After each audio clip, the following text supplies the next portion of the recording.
Depuis toujours, l'homme est confronté à la migration, que ce soit lui qui parte vers de nouveaux territoires ou qu'il accueille des personnes venues d'ailleurs. Au cours de l'histoire, cette réalité a été vue parfois d'un mauvais œil, parfois comme une chance. C'est bien qu'ils puissent venir parce que voilà, eux ils sont juste là pour avoir un monde meilleur, pour pouvoir peut-être poursuivre leur étude ou fonder une famille ici. Ça ne sert à rien non plus d'accepter tout le monde parce que sinon on va plus avoir de Belges ici. C'est pas que je suis raciste, mais évidemment. Alors pour ou contre? Les avis semblent partagés car la question n'est pas si simple. Le terme de migrant en fait semble clair mais il est très très vague. Parce qu'avec ce terme, on parle aussi bien des demandeurs d'asile, des réfugiés et parfois on appelle migrants des personnes qui ne sont pas du tout des migrants, des personnes qui sont de la deuxième ou de la troisième génération, donc dont les parents ou les grands-parents sont venus. Parfois, on les appelle migrants alors qu'ils sont venus de nulle part, ils sont d'ici. On globalise un peu, on met toutes sortes de gens dans un même panier. Les migrants, de par le monde, ils bougent parfois de manière volontaire pour améliorer leur sort, aller chercher un travail. Et d'ailleurs, beaucoup de Belges et d'Européens bougent aussi pour aller trouver un meilleur travail, une meilleure situation à l'étranger.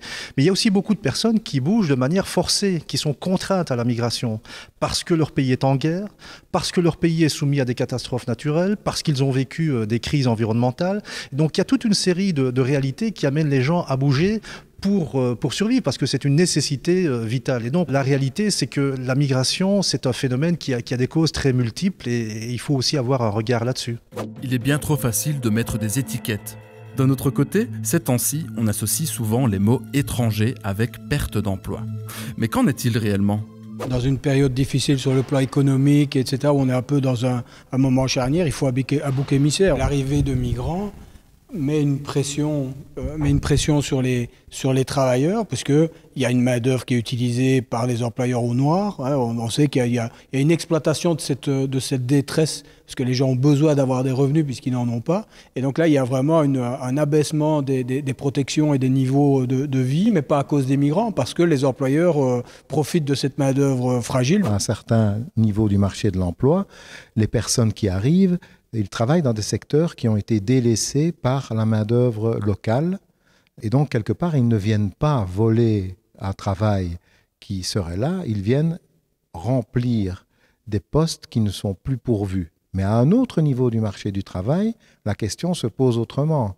Comment se fait-il, par exemple, qu'on veuille parfois importer des milliers d'informaticiens, alors que nous avons des universités, nous avons des écoles supérieures qui forment des informaticiens.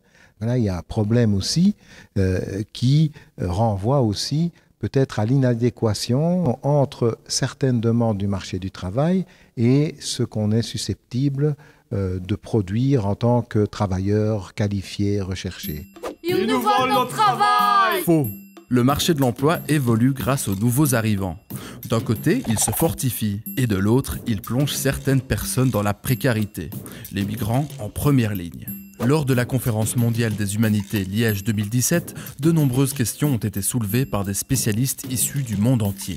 Ils ont notamment déconstruit le discours des partisans de la fermeture des frontières sous prétexte de vouloir préserver l'emploi et la culture nationale dominante.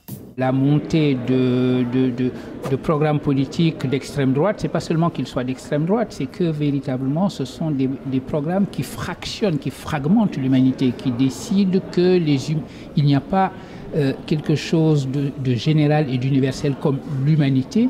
Mais la frontière devient la règle. Exactement, exactement. Et on hérisse des frontières partout. Cette idée que l'identité est une forteresse à défendre, c'est ce que j'appelle tribalisme. Et je voudrais montrer en quoi la philosophie, cette discipline des humanités, nous aide à penser cette crise et à y répondre. Parler de tribalisme, c'est se considérer comme faisant partie d'une tribu, qu'il faut rester entre soi. Mais de quelle tribu parle-t-on ? On n'est pas tous vraiment belges. D'un côté, la Belgique, ça fait pas longtemps qu'elle existe, donc...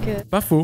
Et après tout, la culture, ça se partage. Il y a quelque chose qui est un petit peu un paradoxe pour ne pas dire presque une contradiction. En fait, on voit bien que la migration, sur le plan économique, on a aujourd'hui un monde qui est de plus en plus globalisé.